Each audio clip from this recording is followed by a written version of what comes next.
Your bank knows almost everything about you, where you shop, what you earn, who you pay, and when. Every card swipe, every deposit, every automatic bill. Now, here's the part that surprises people. The government can see most of that, and it usually doesn't need a warrant to do it. No judge, no probable cause. Just a piece of paper sent to your bank. Start with the protection you think you have, the Fourth Amendment. It guards your papers and personal effects from being searched without good reason. So, your financial records should be safe, right? That's exactly the assumption the Supreme Court took apart. Because in the eyes of the law, your bank records aren't really yours. The key idea is a reasonable expectation of privacy, the privacy the law thinks you can reasonably count on. And the court decided you have almost none in the records your bank keeps about you. This all traces back to one case from 1976. It didn't start with a hacker or a tech company. It started with a moonshiner, a case called United States versus Miller. Meet Mitch Miller in rural Georgia. Federal agents were hunting an illegal whiskey operation, an untaxed still tucked away out of sight. Then a fire broke out at a warehouse, and firefighters stumbled onto the evidence, the equipment, the raw materials, the whole setup. Now the agents wanted to follow the money, so they went to Miller's banks and handed them subpoenas for his records, his checks, his deposit slips, his statements. No warrant, no knock on Miller's door. He wasn't even told it was happening. The banks just handed the records over. At trial, that paper trail helped convict him. And Miller cried foul. "Those are my private financial records," he argued. Getting them without a warrant was an illegal search. It's a completely intuitive argument, and the Supreme Court rejected it. The court's answer was blunt. They're not your records. They belong to the bank. Your checks and deposit slips, the justices said, are the bank's business records, created in the ordinary course of business, and you handed that information over yourself. That reasoning has a name, the third-party doctrine. Sit with the logic, because it's everywhere in your life. The moment you share something with someone else, a bank, a company, you've assumed the risk they might pass it on. So, the law treats it like a secret you already told. Once it's out of your hands, it's fair game. It's the same rule you'd meet if you looked at how the government tracks your phone. Money was just where it started. And it didn't stay with banks. A few years later, the court used the same idea for the phone numbers you dial. The company already has them, so no warrant needed. One principle, quietly deciding how private your whole modern life is. If a company holds it, the Constitution mostly steps back. But here's a question almost nobody asks. Why does your bank have such a detailed record of your life in the first place? The answer? Because the government requires it, by law. In 1970, Congress passed the Bank Secrecy Act. It ordered banks to keep detailed records and to become, in effect, watchers.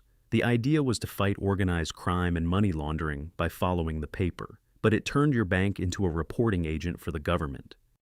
Here's the most concrete example. Deposit or withdraw more than $10,000 in cash, and your bank automatically files a report on it. You don't have to be suspected of anything. Cross the line, and a record goes to the government. Every time. Now, here's where it catches innocent people. Say you know about that $10,000 rule, and to avoid the paperwork, you make smaller deposits instead. That's called structuring, and it is itself a federal crime. The stunning part? It can be a crime even when every dollar is completely legal. And the government hasn't just charged people for it. For years, it seized their money outright. Small business owners, a restaurant, a farm, a convenience store, who dealt in cash and made frequent under-the-limit deposits had their entire accounts taken, no criminal charge required. After public outcry over cases like these, the IRS changed its policy in 2014 to stop seizing money from legal sources. But the law that allows it is still on the books. There's another layer you never see. If your bank thinks a transaction looks suspicious, it can file what's called a suspicious activity report. It goes to the government quietly, and by law, the bank is forbidden from telling you it happened. So at this point, you might be wondering, do I have any financial privacy at all? After the Miller ruling, even Congress thought the answer had gone too far, so it tried to patch the hole the court had opened. In 1978, Congress passed the Right to Financial Privacy Act. For the first time, the government generally had to use a formal legal request, and, in many cases, give you notice before pulling your records. It was real protection. But it came with a catch. The catch is this: it's only a law, not a constitutional right. A right in the Constitution is hard to take away. A law is riddled with exceptions, and Congress can narrow it whenever it wants. There's even a glaring one. Grand jury subpoenas, the very tool used against Miller, are exempt from its notice requirement. The patch wouldn't have saved him, and crucially, it mostly didn't require a warrant. It required a subpoena. That difference is the whole ballgame. A warrant needs probable cause and a judge's sign-off. A subpoena often just needs a prosecutor to decide your records are relevant. So, the protection you got back was real. But it's a speed bump, not the wall the Fourth Amendment builds around your home. And the scale of all this is enormous. Every year, banks file millions of these reports on their own customers. Currency reports and suspicious activity reports flowing to the government by the millions. Your financial life is being quietly summarized and filed, whether or not anyone suspects you of a thing. Step back and notice the pattern. The rule that lets all this happen, the third-party doctrine, is the exact same rule behind the fights over your phone's location and the cameras reading your license plate. Anything you route through a company, the Constitution has treated as fair game. Money was simply the first domino. But that old rule finally started to crack, just not for your money. In 2018, in a case about cell phone location, the Supreme Court said tracking someone's movements over time is different. It can need a warrant, even though a company holds the data. For the first time, the court put a real limit on the third-party doctrine.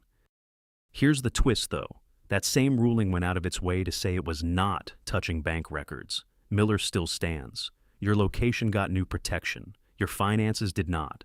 So, today we live with a strange split. And it happened again more recently. In another location privacy case, the court extended protection even further to location data held by tech companies. Once more, it reshaped the rules for where you go. And once more, it left your bank records exactly where Miller put them in 1976. Which leaves us here. The government generally needs a warrant to pull a map of where your phone has been. But your bank records, arguably a deeper X-ray of your life, every purchase and payment, it can often get with a subpoena. Where you drove is now better protected than what you bought. So, should bank records get real constitutional protection? Honest people disagree. Law enforcement and regulators say this system is essential. It's how we catch money laundering, fraud, terrorism financing, and tax evasion, crimes that hide in the numbers. Privacy advocates say the whole idea is a relic. It was built for a world of paper and cash, and today, opting out of banks and companies isn't a real choice. So, you shared it no longer means what it did in 1976. So, is Miller forever? Not necessarily. Some justices have openly questioned whether the third-party doctrine still makes sense, and Congress could strengthen the financial privacy law any time it chose. The pieces have a clear arc. The Bank Secrecy Act in 70, Miller in 76, the privacy law in 78, and the first real cracks in 2018 and beyond. The story isn't finished. So, the next time you tap a card or move some money, remember who's watching the ledger. You have far less privacy in your financial life than most people assume, protected mostly by a law full of holes, not by the Constitution. Whether that's a necessary tool against real crime or a rule that outlived its logic, that part you get to decide. That's the truth about your bank records, mostly visible to the government, guarded by a patchwork, and built on a moonshiner's case from 1976 that most people have never heard of. Know where the line really is, and where it isn't. Now you know.